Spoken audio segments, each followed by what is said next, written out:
Photographe de formation, Joseph Jean-Marc a vécu à Bali durant plusieurs années et c'est là qu'il s'est laissé séduire par les jeux de miroirs que lui proposaient les rétroviseurs de sa moto. Il en a fait une signature capturant Bali, mais pas seulement, au travers de ses rétros. Et depuis, l'aventure est devenue un site web, un livre et une exposition qui, après Bali et Paris, est aujourd'hui visible à Paris. Joseph Jean-Marc, bonsoir.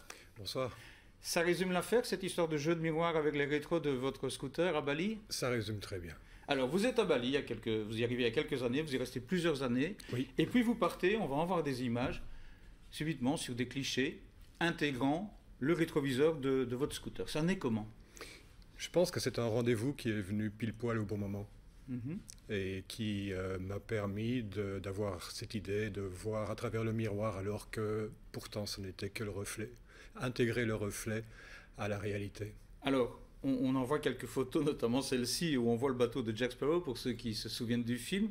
On se dit, tout est pris en photo directe, ou bien il y a du remontage, et dans le rétro, vous êtes venu incruster une autre image. C'est la grande question. Oui, est-ce qu'il y a une réponse? Oui, bien sûr. Il n'y a aucun montage. Toutes les photos sont réelles et elles prennent parfois entre 3 minutes et 1 heure et demie parfois.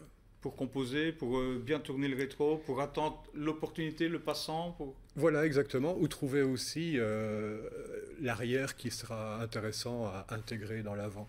Alors, vous êtes photographe professionnel, Oui. vous avez travaillé dans le monde du tourisme notamment, et pas seulement. Le plaisir ici, avec ce code à poser du rétro de la mobilette, ça vous a amené quoi?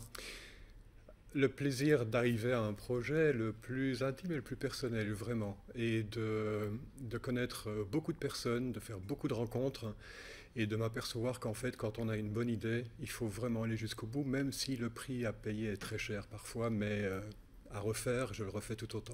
Car c'est une vraie démarche personnelle que vous avez déclinée sur Paris, que vous avez déclinée sur Genève, deux villes où vous avez exposé, où vous exposez Genève pour le moment. Hein. J'expose à Genève actuellement jusqu'au 20 avril et j'ai eu la chance d'exposer à Paris et à Bali dans des endroits similaires à celui de Genève, pas spécialement des galeries, mais des lieux où tout le monde peut voir une exposition. C'est aussi le but. Ouais. Alors, il y a un livre évidemment qui est sorti à compte d'auteur, voilà. Je le montre, Bali Retro. Il y a un site web aussi, baliretro.com, où on peut trouver toutes les infos si on veut notamment Absolument. se fournir cet ouvrage. Deux petites questions encore. Quel est le plus beau compliment qu'on vous ait fait par rapport à ces clichés? J'ai vu des larmes dans les yeux, des personnes qui regardaient les photos. Ouais.